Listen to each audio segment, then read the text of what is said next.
Okay guys, I'm back with Faith. She's in my lap, so that's why she's so close.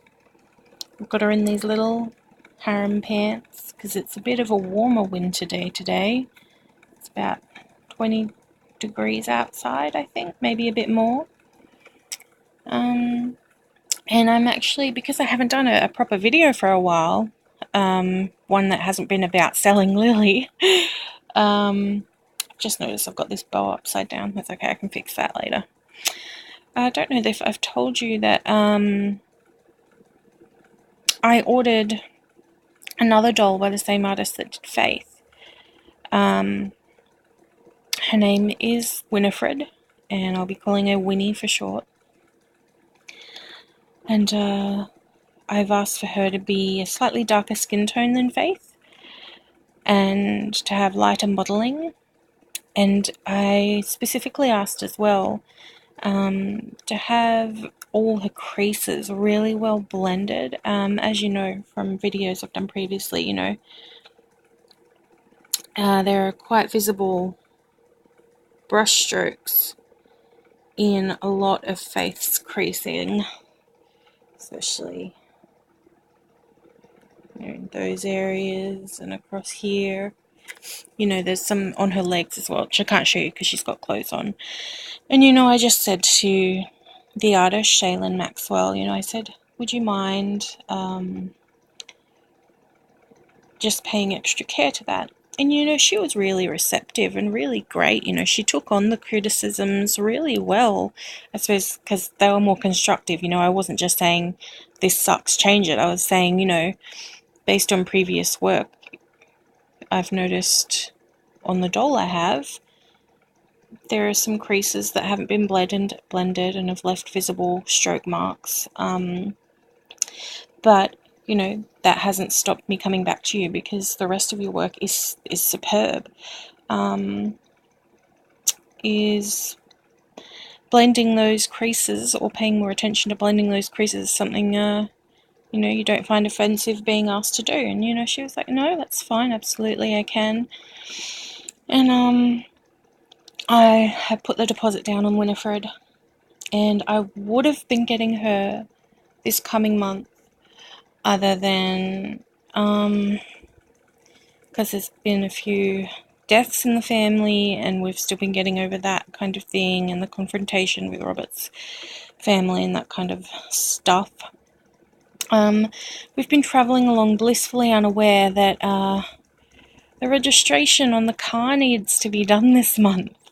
So that means he needs to go get a pink slip and a service done on the car. A pink slip is what a car older than 5 years old needs, just to certify that it's still in running order. And you can go to most mechanics and they'll do that, and they just send it off electronically to the RTA, which is the Roads and Traffic Authority, just so they know that your car's usable, so when it comes around to registering it, you have no issues with them. So we have to pay for the registration, we have to pay for a service and the pink slip, and then we have to pay for compulsory third-party insurance, which is known as a green slip. Now that is compulsory insurance just to cover the basics, if you're in an accident.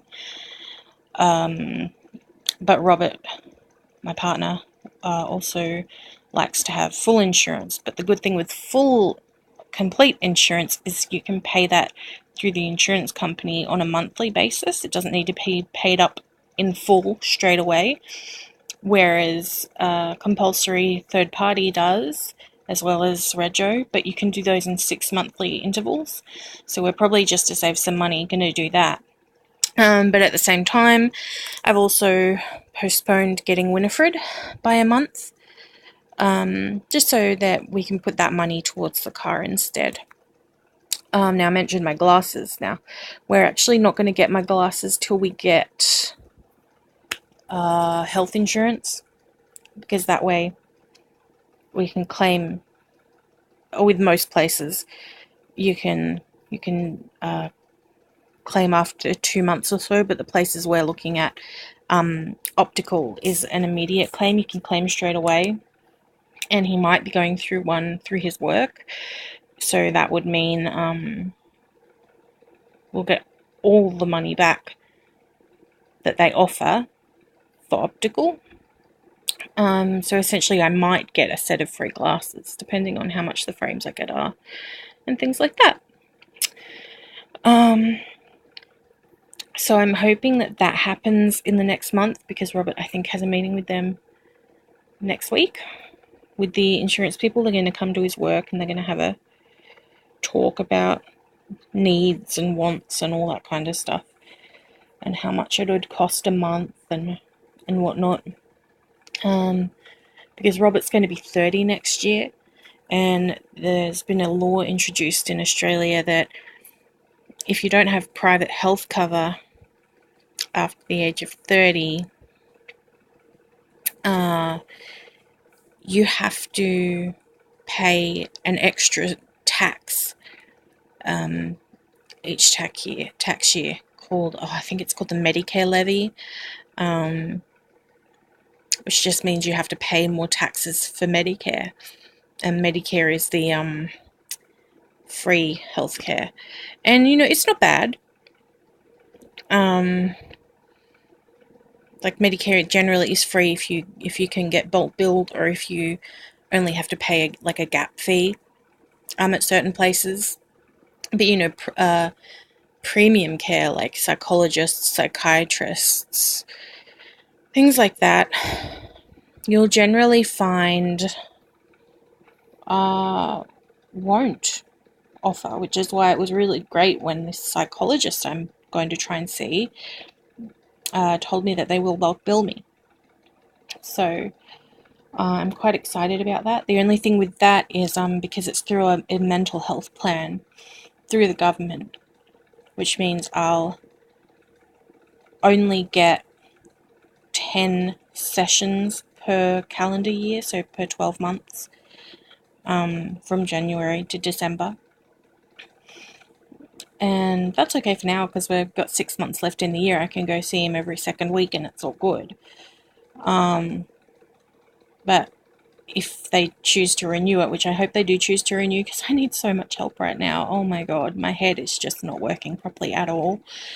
I sleep most of the day, and then I get up and I'm still tired. I'm just tired all the time. It's a horrible feeling. I just feel like someone has been beating me up all night, and I get up and my whole body is sore, and my head is sore, and everything is sore, and I'm tired, and I'm scared of just everything. Oh, it's exhausting. It's so exhausting. I just can't, I can't really explain it properly. It's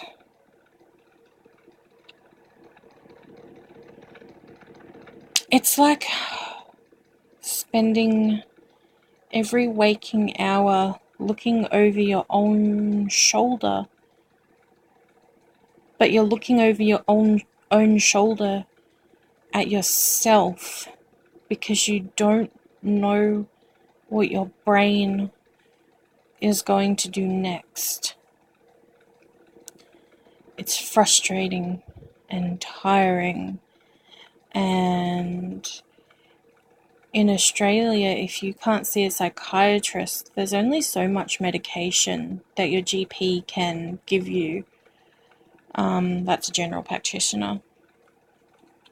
So it can be a hard process getting the help you need if you're poor, if you don't have money. And I'm sitting here saying I'm poor, and people might watch these videos and go, oh, well, you have a reborn, you're not poor. Yeah, but I've scrimped and saved. I've gone out of my way to try and earn myself some money to buy these. These aren't luxury, flippant purchases. These are dolls that I've scraped every extra penny that I have and put together, because it's something I enjoy. And just because you're poor and just because you don't have a lot of money doesn't mean you can't do that. It just so happens that at the moment, one of my purchases has coincided with two real needs that need to be addressed first: glasses and a car. And you know, that's why I don't mind sacrificing that hobby for the things I need, because you know, these dolls are extras in my life. They're not things that I need. They're things that I have worked really hard to save up for and have in my life, because I love them. I enjoy them. I like looking at them, you know, and I like taking them places. And that's why what happened with Lily was so devastating for me, because I saved up all that money all on my own, only to have the artist lie to me and be deceitful about the flaws in her and just drag out the whole situation, you know. And now I'm trying to sell her as a second-hand doll, and I'm losing money on her. But I have settled on the price. It's going to be $525 for the life of trying to sell it, because she is still in a box. She's in that smaller box up there. The bigger one has Violet in there, just because Violet's not really in a state to be on display. Simply because, well, we don't have all the room at the moment, and she's still got the damage to her head and that kind of thing. So I'm keeping her in storage. Isolde, it has had some interest in her, and Lily has actually had some interest in her. I've got a woman IMing me through Facebook at the moment who seems interested. She's asked for pictures and a price, and I've given her those and sent her links to videos on my website. And someone contacted me about Isolde and asked whether I could do direct deposit, and I was fine about that. I've sent her my BSB and account numbers, and just the quote for the full price, including postage, so they knew how much to send me, and just let them know, you know, if they lived in a different country, just to let me know where, and I can get them an exact quote that way. Not because postage would be any different, but just because of the currency conversion. But I haven't heard back from them, but fingers crossed. They've got my email and all that kind of stuff. Because, you know, I don't mind doing direct deposit, so long as the customer is happy, or the buyer, in this case, because they're not really a customer, they're just buying my secondhand doll. As long as the buyer's happy and feels safe doing a direct deposit, I don't mind, because you can't do anything with a BSB and an account number besides give people money. So, you know, if people want to give people money, you know, give them your BSB and account numbers by all means. But yes, I've done that. Hopefully someone will want to buy them, because, you know, the quicker they get sold, the better off financially we'll be. Robert's new wage starts this month, and so he'll get half his new extra pay, because it started in the middle of a pay month. So he'll get 2 weeks extra, 2 weeks of his brand new pay, on top of his normal or old wage. And then from next month, we'll be far better off, because then he'll be on his full new wage.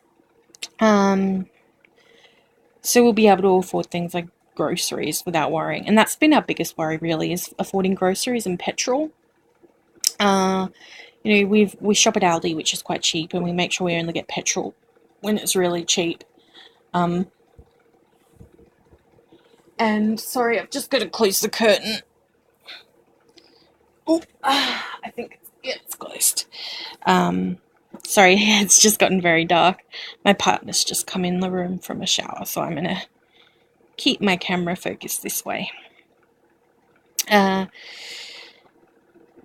know, and that's been our biggest struggle, because even though where we do go shopping and food is cheap, there are times when, you know, you can't get to that shop, where you can't find a petrol station that is doing cheap petrol, and those are the things that cost the most money. I mean, and unfortunately, they're quite vital. You know, in our society, a car is how you get everywhere, absolutely everywhere.